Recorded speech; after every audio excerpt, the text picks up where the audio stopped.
اسلام سے مجھ کو الفت ہے، کچھ شوق عبادت رکھتا ہوں، صدیق و عمر عثمان و علی چاروں سے محبت رکھتا ہوں۔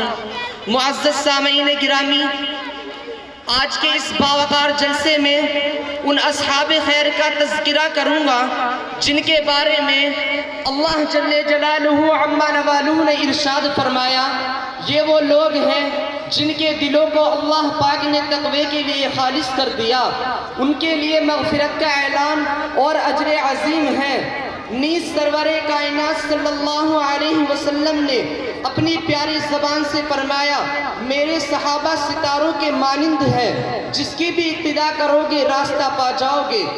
دوستو، خالق و مالک کا یہ دستور رہا ہے کہ انسانوں کی ہدایت کے لیے رسولوں کو بھیجتا رہا۔ چنانچہ حضرت آدم علیہ السلام کو بھیجا، حضرت موسیٰ علیہ السلام کو بھیجا، حضرت عیسیٰ علیہ السلام کو بھیجا، اور آخر میں شہنشاہ بطحا، تاجدار مدینہ، سرور کائنات، خاتم الانبیاء محمد الرسول اللہ صلی اللہ علیہ وسلم کو بھیجا۔ اب نبیوں کا سلسلہ ختم، رسولوں کا سلسلہ ختم، قیامت تک کوئی نبی آنے والا نہیں۔ یہ دین آخری دین ہے، یہ شریعت آخری شریعت ہے، یہ مذہب آخری مذہب ہے۔ یہی وجہ ہے کہ اللہ پاک نے آپ صلی اللہ علیہ وسلم کو صحابہ کی وہ پاکیزہ اور مقدس جماعت عطا فرمائی جس نے مذہب اسلام کو زندہ کرنے اور پھیلانے میں تن من دھن کی بازی لگا دی۔ چنانچہ تاریخ شاہد ہے کہ ان سچے جانثاروں نے دین اسلام کی خاطر وہ قربانی پیش کی ہے جس کی نظیر پیش کرنے سے عالم انسانیت کہیں دامن اور خالی ہے۔ یہ وہ صحابہ ہیں جنہوں نے حکم خداوندی اور پیغام محمدی کو عام کرنے کے لیے گردنیں کٹا دی، عورتوں کو بیوہ، بچوں کو یتیم کر دیا۔ محترم حضرات، صحابہ اکرام کی جماعت وہ جماعت ہے جس کو رب کائنات نے درسگاہ نبوت کے لیے منتخب فرمایا، ہادی اعظم صلی اللہ علیہ وسلم کو ان کا معلم بنایا اور کتاب ہدایت قرآن پاک عطا فرمائی۔ علام الغیوب نے خود ان کا امتحان لیا۔ صحابہ کا یہ مقدس گروہ امتحان میں پورا اترا۔ خداوند قدوس نے انعام میں رضی اللہ عنہم ورضوا عنہ کا مزدہ سنایا۔ حقیقت یہ ہے کہ صحابہ اکرام دین کے ستون ہیں۔ صحابہ اکرام کنتم خیر امتن کے بلا واسطہ مخاطب ہیں۔ صحابہ اکرام پاک باز ہیں، ان کے قلوب تقوی و طہارت سے لبریز ہیں۔ قرآن پاک میں جا بجا اللہ نے ان کی تعریف فرمائی ہے۔ قرآن ان کی تعریف میں رطب اللسان ہے۔ کہیں فرمایا اولئک ھم المفلحون، کہیں فرمایا اولئک ھم الراشدون، کہیں فرمایا اولئک ھم الصادقون، کہیں فرمایا اولئک ھم الفائزون۔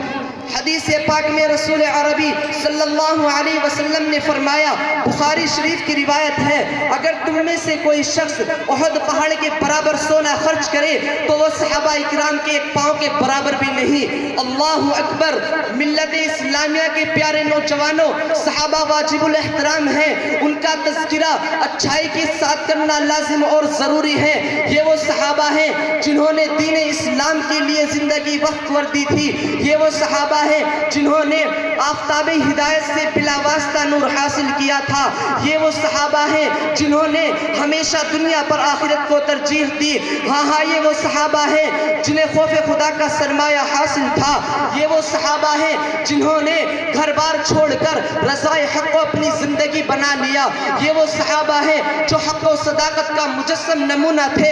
ہاں، یہ وہ صحابہ ہیں جو سرپکف مجاہد تھے۔ یہ وہ صحابہ ہیں جنہوں نے نئی نویلی دلہن کو چھوڑ کر صدائے جہاد پر لبیک کہا۔ یہ وہ صحابہ ہیں جن کی لاش کو فرشتوں نے غسل دیا۔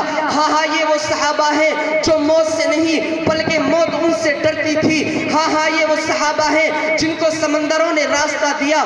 یہ وہ صحابہ ہیں جن کو شیروں نے سواری دی۔ یہی وجہ ہے کہ دربار رسالت سے ان کو اصحابی کا نجوم کا مزدہ ملا۔ قرآن نے ان کی تعریف کی، اللہ نے ان کی تعریف کی۔ رسول نے ان کی تعریف کی، مگر مذہب اسلام کے متوالوں، آج سے 1400 سال پہلے ہی خاتم الانبیاء محمد الرسول اللہ صلی اللہ علیہ وسلم نے اپنی زبان مبارک سے ارشاد فرما دیا تھا کہ میری امت 73 فرقوں میں تقسیم ہوگی، ہر فرقہ ناری اور جہنمی ہوگا، مگر ایک فرقہ نجات پانے والا ہوگا۔ نجات پانے والا فرقہ وہ ہوگا جو میرے اور میرے صحابہ کے نقش قدم پر گامزن ہو۔ دوستو، میں پوچھنا چاہتا ہوں کہ عرب کے تپتے ہوئے صحرا اور چلچلاتی دھوپ میں ظلم و ستم کس نے برداشت کیا؟ صحابہ نے۔ اسلام کی خاطر قربانی کس نے دی؟ صحابہ نے۔ گردنیں کس نے کٹائی؟ صحابہ نے۔ عورتوں کو بیوہ، بچوں کو یتیم کس نے کیا؟ صحابہ نے۔ راہ خدا میں مال و دولت کس نے لٹایا؟ صحابہ نے۔ جانوں کا نذرانہ کس نے پیش کیا؟ صحابہ نے۔ حق و صداقت کا پرچم کس نے لہرایا؟ صحابہ نے۔ باطل کے جھنڈے کس نے گرائے؟ صحابہ نے۔ کفر و شرک کا گلا کس نے گھوٹا؟ صحابہ نے۔ فاقوں پر فاقہ کس نے کیا؟ صحابہ نے۔ پیڑ پر پتھر کس نے باندھے؟ صحابہ نے۔ الغرض صحابہ اکرام رضی اللہ عنہم نے وہ حیرت انگیز کارنامے انجام دیے ہیں جن کو تاریخ کبھی فراموش نہیں کر سکتی۔ دعا کیجئے کہ اللہ تبارک و تعالی ہم سب کو صحابہ اکرام رضی اللہ عنہم کا احترام نصیب فرمائے، آمین۔ وآخر دعوانا الحمدللہ رب العالمین۔